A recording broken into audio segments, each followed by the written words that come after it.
மனுஷனால முடியாத காரியத்தெல்லாம் ஜெபம் முடிச்சு வைக்கும். எசேக்கியா ராஜாக்கு கேன்சர் வியாதி வந்துட்டு, நீ செத்து போயிடுவே, பழைக்க மாட்டேன்னு ஊழியக்காரர்களே சொல்லிட்டாங்க. ஆனா எசேக்கியா ராஜா அழுது ஜெபம் பண்ணாருங்க. அந்த ஜெபத்தை கர்த்தர் கேட்டு 15 வருஷம் ஆயுள கூட்டி கொடுத்தாருங்க.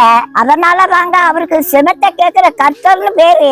வாங்க நம்ம எல்லாரும் சேர்ந்து உங்களுக்காக ஜெபம் பண்ணுவோம். சேனைகளின் கர்த்தாவே, உமக்கே மகிமை உண்டாகட்டப்பா. எல்லாரோட வியாதியையும் சுகமாக்குங்கப்பா. மரண பயத்தெல்லாம் எடுத்து போடுங்கப்பா. டாக்டர்களுக்கு நல்ல ஞானத்தையும் அன்பையும் கொடுங்கப்பா. கொடிய வியாதி எல்லாம் மறைஞ்சு போகட்டப்பா. முடக்குவாதத்தினால முடங்கி போன எல்லா கால்களையும் மான்களின் கால்களை போல மாட்டுங்கப்பா. சுருங்கி போன கிட்னி எல்லாம் சரியாகட்டும் பிதாவே. இதயத்தில் இருக்க ஓட்டைகள்லாம் இயேசுவின் நாமத்தில் அடைக்கப்படட்டும்.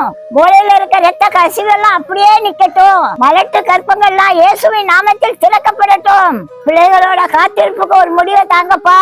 ஒவ்வொருவரையும் கற்பவதியா மாத்துங்கப்பா. வெக்கப்பட்டு தலை குனிஞ்ச இடத்துல எல்லாம் தலை நிமிர வைங்கப்பா. நிந்தை அவமானங்கள்லாம் மாறட்டப்பா.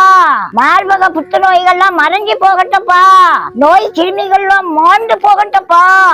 ஒவ்வொருவரையும் சாட்சியா நிறுத்துங்கப்பா. இந்த ஜெபத்தை கேட்ட ஒவ்வொருவரையும் ஆசீர்வதிங்கப்பா.